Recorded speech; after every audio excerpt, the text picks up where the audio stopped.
like the AK-47 but for tanks, T-54 and T-55s endure on battlefields around the world.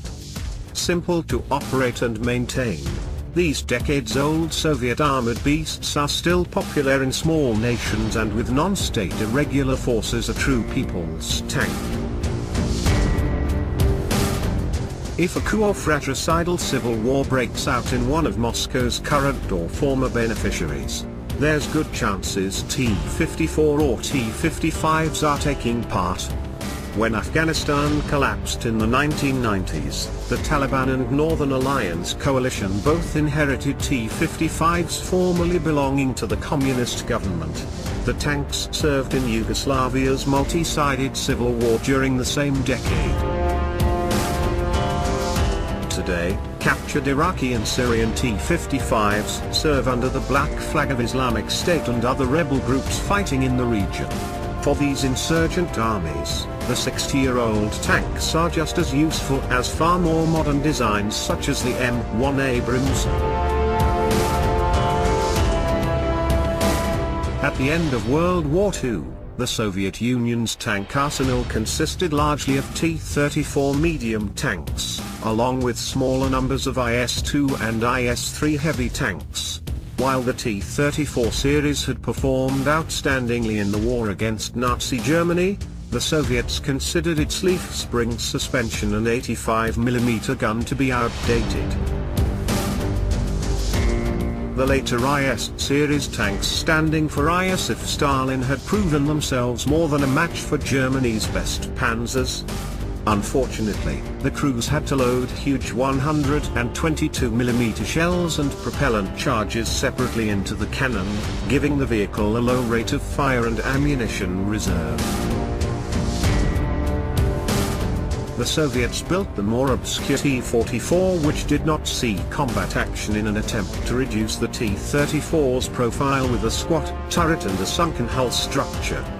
However, the small size made it impractical for engineers to fit a 100 or 122mm weapon. For nearly a decade prior to the more recognizable T-54A's appearance in 1954, the Soviets had already built predecessor models known as the T-54-1, 2 and 3 in modest numbers.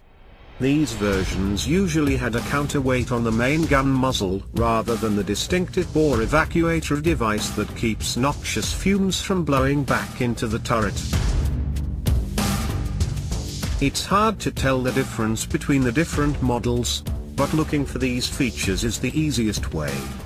The pre-production turrets had cutaways on their front and rear undersides, but the Soviets gradually eliminated these design quirks, as they could inadvertently deflect incoming rounds into the hull. In addition to the evacuator on the barrel, the T-54A was the first of the series to have a vertical stabilizer for the main gun. The T-54B went a step further with both horizontal and vertical gun stabilization. The T-50's diminutive turret kept the overall height to a mere 2.39 meters, making the tank shorter and harder to hit than the contemporary American M48 pattern. The curve of the turret also helped to deflect incoming rounds. T-54s first saw action in 1956 in Hungarian capital of Budapest, when the Soviets used them to crush rebels who had overthrown the local pro-Soviet regime. But the debut took a humiliating turn when Hungarian rebels drove a captured T-54 into the British embassy, giving Western experts an up-close look at its strengths and weaknesses. In 1972, North Vietnam launched a major invasion of its southern neighbor, eventually leading to South Vietnam's capitulation. In a tank-on-tank confrontation at the besieged firebase at Dak To 2 in Contium, two South Vietnamese M41 light tanks fired 376mm rounds each into a single T-54.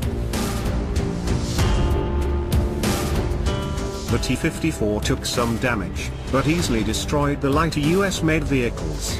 After the shooting stopped, the NVA crew calmly exited their T-54 and walked away. Still, it exposed one vulnerability. The hostile turret conditions reduced the T-54's practical rate of fire to just 4 rounds a minute. A competent Western tank crew could shoot off the same number of shells in the first 15 seconds of an engagement. Obviously, from the outside it's hard to tell it apart from T-54A and B externally.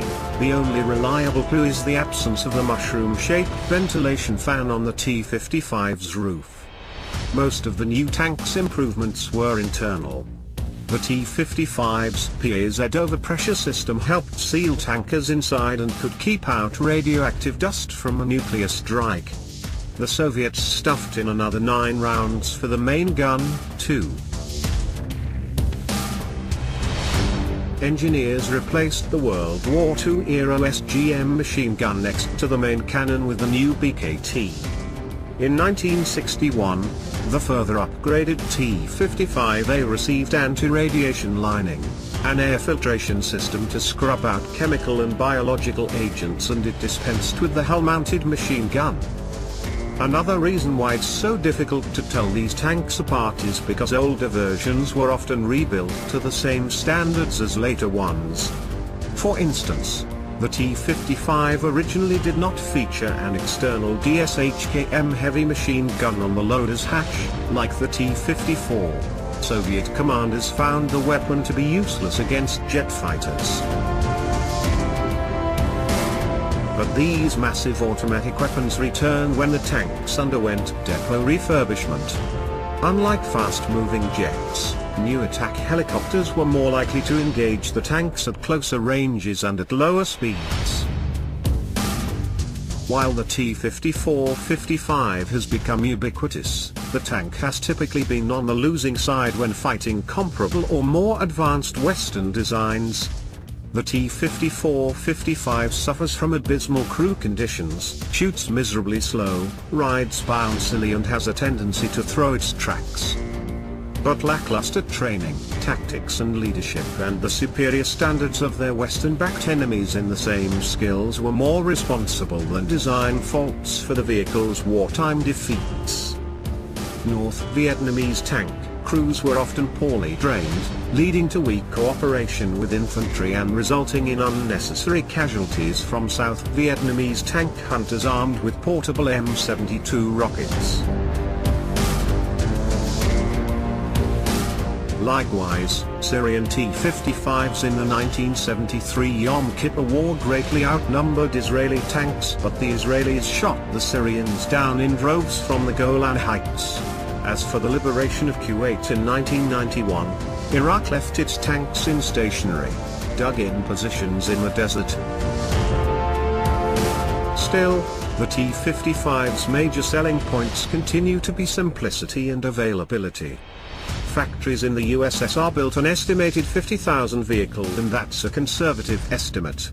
Poland and Czechoslovakia assembled thousands more locally. Chinese Type 59 clones only add to the tally.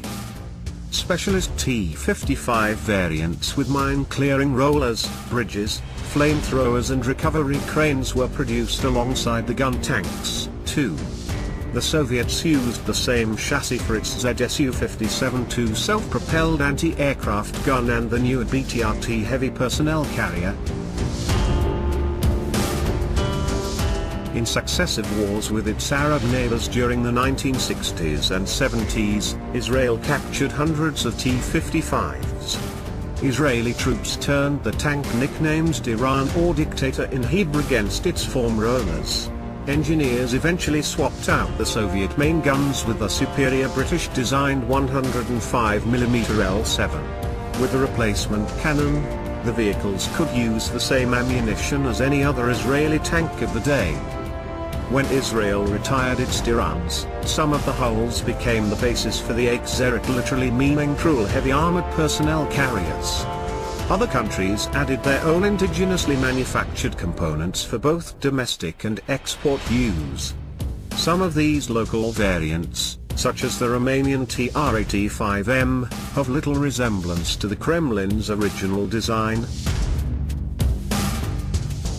And Russia has also produced upgraded T-55M and T-55AM tanks incorporating BDD composite armored eyebrows on the front of the turret and spaced laminate plates to the glacis. The vehicle's features include updated laser range finders, ballistic computers and sights. These refurbished T-55s can launch long-range 9M117 Bastion laser-guided missiles on top of their regular anti-tank shells, giving them extra range and punch. Moscow sent these upgraded tanks to fight in the Second Chechen War alongside similarly improved E-62MS. Russian commanders felt they were more expendable in the brutal guerrilla war than more expensive T-72 and T-80s. So despite the T-54-55's combat shortcomings, these tanks promise to remain popular for many decades more. The design's adaptability and a stable market for upgrades contribute to its longevity. Thanks for watching. Do not forget to like, subscribe and share with your friends. Thanks for your support.